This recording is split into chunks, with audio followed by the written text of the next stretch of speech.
सुप्रभात। बुद्धि योग। बुद्धि योग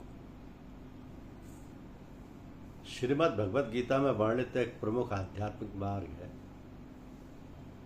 बुद्धि योग, जिसका अर्थ है विवेक और बुद्धि का उपयोग करके स्वयं को उच्च चेतना यानी परमात्मा से जोड़ना।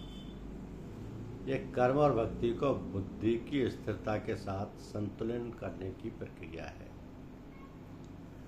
बुद्धि योग का मुख्य सिद्धांत ये है कि अपने विवेक का प्रयोग कीजिए, यानी मन और इंद्रियों के भटकाव में न आकर सही और गलत के बीच उचित निर्णय लेने की क्षमता का विकास कीजिए।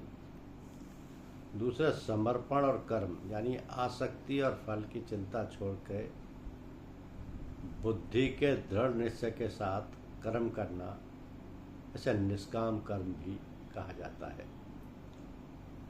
इससे मन पर नियंत्रण रहता है, इंद्रियां मन को नियंत्रित करती हैं, मन इच्छाएं पैदा करता है, लेकिन बुद्धि इन सभी को नियंत्रित करने वाली सर्वोच्च शक्ति है।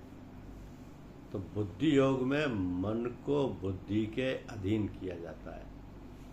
श्रीमद् भगवद गीता के दूसरे अध्याय सांख्य योग में 39वें श्लोक में भगवान कृष्ण ने बुद्धि योग का वर्णन किया है।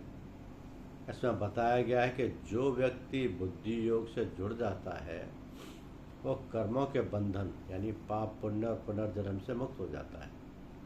अब बुद्धि योग आपको सांसारिक उलझनों से ऊपर उठाकर आत्म साक्षात्कार यानी सेल्फ रियलाइजेशन और आंतरिक शांति प्राप्त करने में मदद करता है। यदि आप बुद्धि योग या गीता के अन्य मार्गों जैसे कर्मयोग और भक्ति योग के बारे में जानना चाहते हैं तो आपको ये समझना होगा कि ईश्वर प्राप्ति का ये दिव्य मार्ग है, यानी अंतिम फल इसका है परमात्मा की प्राप्ति। इस दिव्य विवेक के माध्यम से भक्त ईश्वर के वास्तविक और अद्वितीय स्वरूप को प्राप्त कर लेता है। ईश्वर स्वयं प्रदान करते हैं मार्गदर्शन। भगवान भक्त की योग्यता के अनुसार उसे वह संयोग या बुद्धि देता है जिससे उसकी बाधाएं दूर हों।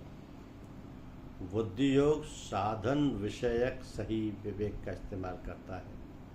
ये केवल ज्ञान या कर्म नहीं, बल्कि साधक के अनुसार सही मार्ग चुनने की समझ है।